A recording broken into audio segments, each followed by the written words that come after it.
Oh, oh, oh, oh, oh, Sensei. You really gonna do my boy like that? What's up, guys? I got with a pencil here from Batman doing to have it on me and keep it on me at all times. Another fun fact: I have 15 minutes to give you my thoughts on the current state of Welcome to Demon School Iruma-kun.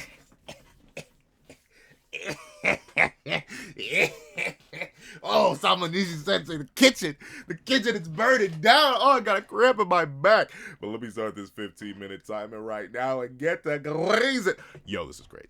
This is great. And you know what? I will give the sheer commitment to the bit. Before we talk about him, we gotta talk about the sheer masterclass of gaslighting, girl bossing, and gatekeeping that Baal was on. But before we get into that, not yet.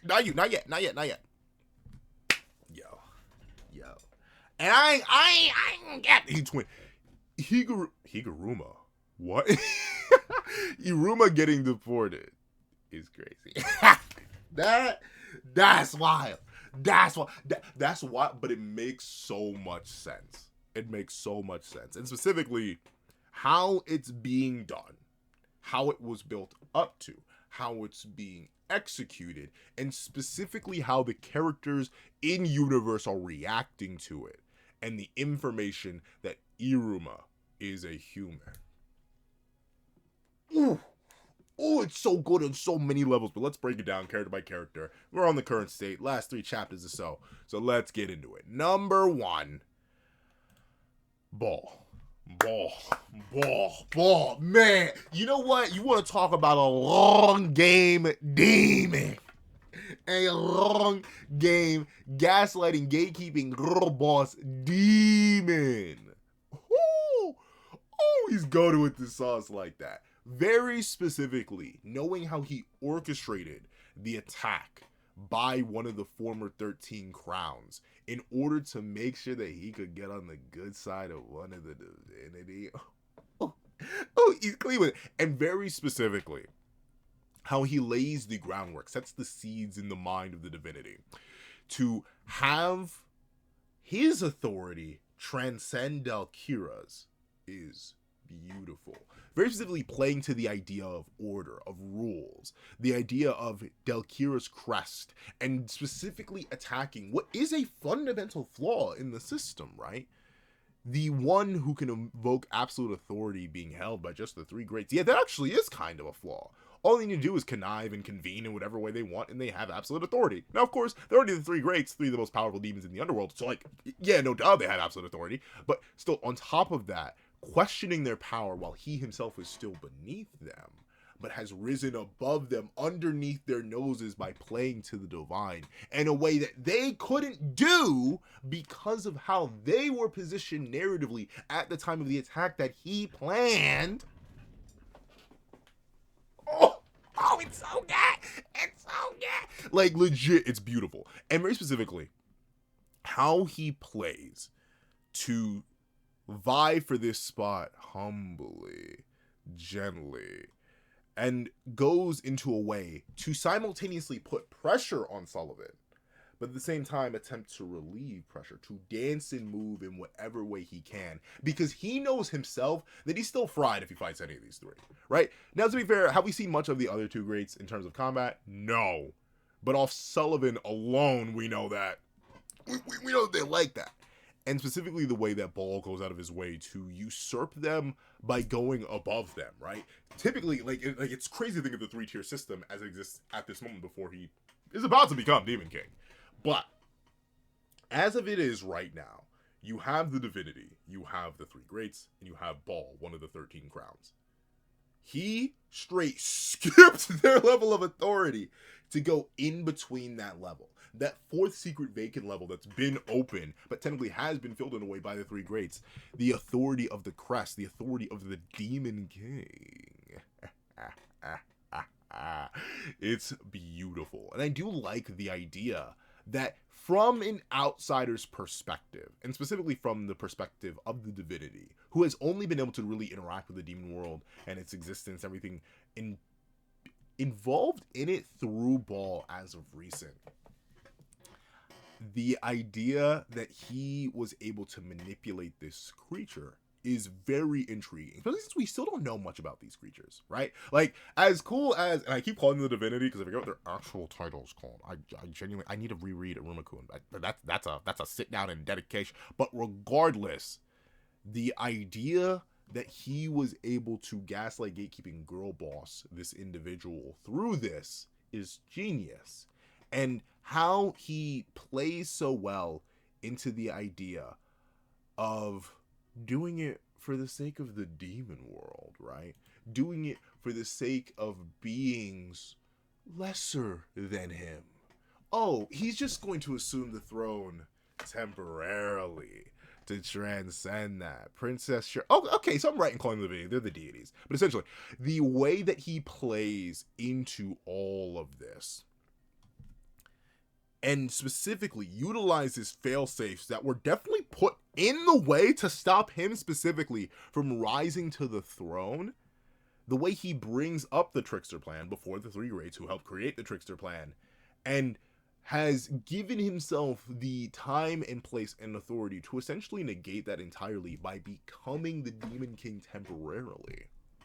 Ooh, it's genius. Now, of course, I do wonder how Kiru's gonna play into all of this. Like how is he like there's still so much unknown about how this is all going to play out in the long term, but specifically the execution of this all being tied into the deportation of Iruma, and all of this only happening, this very position only occurring in Baal's favor, specifically because of Iruma's existence, which is something that wasn't initially supposed to transpire. Does really make me wonder how is this going to play out if Iruma didn't exist. But even regardless, you could definitely just argue that was the case from this point forward. Or essentially, there was another plan that Baal had beforehand that would allow him to transcend and reach the throne. But overall, it's beautiful, it's peak, it's amazing. It builds well into the main character, despite having little to anything to do with them. Well, has everything to do with the main character. But essentially, Iruma doesn't know Baal. Iruma, saw one of the deities. Iruma interacted vaguely, but he doesn't know the grand schemes of his existence and how it plays into the grander world and all that. And ultimately, I do love how well everything that we've been building up to for these 400 plus chapters is being divined and revealed in this moment and being shown to us. But of course, beyond the grand machinations of the demon world coming apart or together or sideways due to the nature of Iruma's nature, I do like how the secret's out, right? 450 chapters later, we now have Az and Clara. They now know the truth. And very specifically, I love how they pretty much instantly, Clara does it first, right? Just because she's the one more innately in touch with her emotions, despite how much as much as Alice is in touch with his emotions, it's much more like he feels them, but Clara can recognize them more directly. The idea that she's the one to tap into her inability to reason or rationalize Iruma's fear, his inability, the inability to recognize that, the idea that he had been human this entire time and he'd been living amongst creatures that would so readily devour him if given the chance. Like, everything that goes into that is beautiful. And very specifically, how these two now fold into each other to express these emotions, right? Because obviously, and to be fair, this is something that was resolved relatively recently, or at least properly addressed relatively recently, the idea that both Alice and Clara were both really interlinked with each other through Iruma. It wasn't necessarily a direct bond connection, but then they recently did establish, hey, no, twin, we're here with each other, by each other, for each other. We're all soulmates together. I think it's beautiful that they both struggle with the idea that despite being so deeply interconnected, why do I keep saying Higuruma? I don't even talk about that game. But Iruma, the idea that they've come together in this moment to realize their inadequacy, right? Realize where they've fallen short. Realize that everything that they've done alongside this demon, and quote unquote, this creature, from the idol concerts to the tests, to the successes, to the failures, everything that they were, the betrayal, the alignment, everything, all built on the foundation of a lie that stabilized something that fundamentally changed their lives. How they struggled with that because what they know of humanity and what they know of Iruma interlink and intermix by the nature of that being a fundamental truth, but they can't fully rationalize that truth in that moment to the point where both couldn't even say anything at the time he was taken away.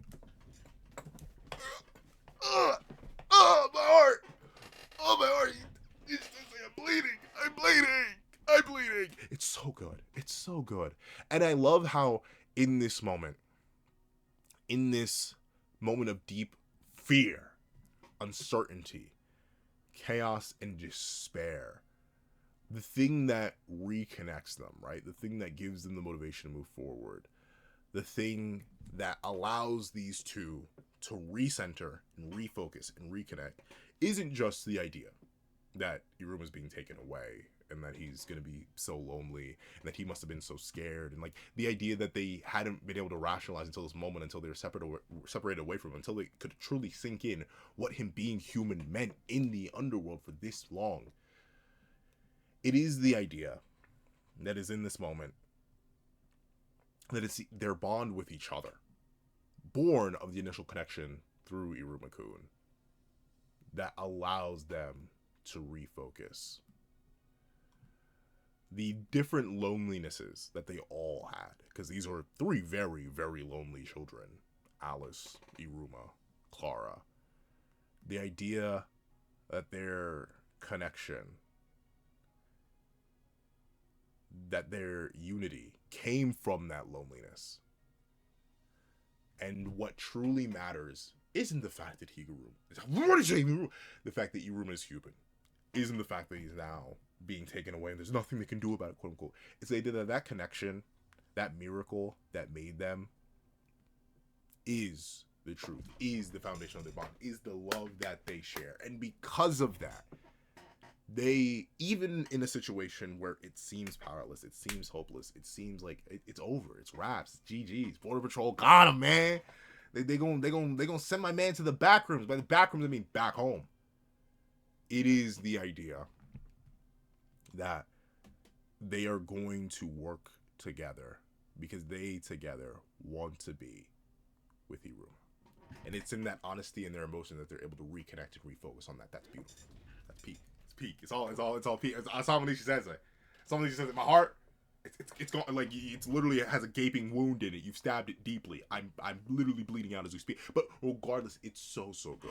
And notably, in this current thoughts, I haven't even talked about Iruma's reactions and how amazing he is and how he's been able to hold this idea, this fear that's been living in his gut ever since he realized that this was actually a possibility. The fear he felt when he once crossed over to that door and had the possibility of going back to the real world, and his ability to be willing to do anything to save the life of someone he recognized as a bad person in many ways for the goodness that they gave to him. It's all so good. It's all so peak. I literally don't know. I have no idea how Osamu Sensei is cooking this and cooking Ichi at the same time. Their house must burn down every single day or something because they're just putting out nothing but strange fire. So you couldn't tell I love the current state. I love it. I love it. It's probably the title. My thoughts? I don't know if it's my thoughts or it's I love the current state of Iruma-kun because it's just so good.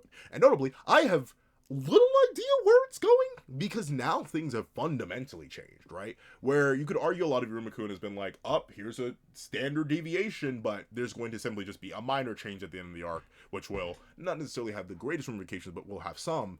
This is the domino effect of all those little pieces being built up and knocked over. Like, you can't go back now. And obviously, while the rest of the Misfit crew hasn't learned that why do I keep saying that Iruma's human, that's on the way. The world is fundamentally set to change. New Demon King aside, new ruler aside, Iruma's life is now fundamentally different. Sullivan's life is now fundamentally different. Asmodeus, Clara, all of them are now in fundamentally different positions than they were before, and the world itself is revolving. The demon world, the underworld, is now about to change, for the truth is revealed. And of course, there are some who will refuse to change, stand stubbornly against the fate that Iruma is now undergoing. But shall they succeed? Shall they fail? Shall they fall somewhere in between? I don't know, and I'm excited. Literally, one of the manga I'm itching and scratching for every single week because it's nothing but pure peak. I'm finna, but of course. Wait, do I still have a little bit of time? Okay, I don't have 10 seconds. I can't waste too much. But yes, absolutely. The current state of Iruma-kun. I would literally do backflips on it if I could. I can't do a backflip though. I'd break my neck. But overall, W chapters, W recent 3 chapters, W premise. I'm very excited to see how this goes. But if you're waiting to the end of this video, they got him. They got him. They got him. They got him in the comment section down below because they did get him. They did got him. But thank you guys so much for watching. Hope you guys have a wonderful day.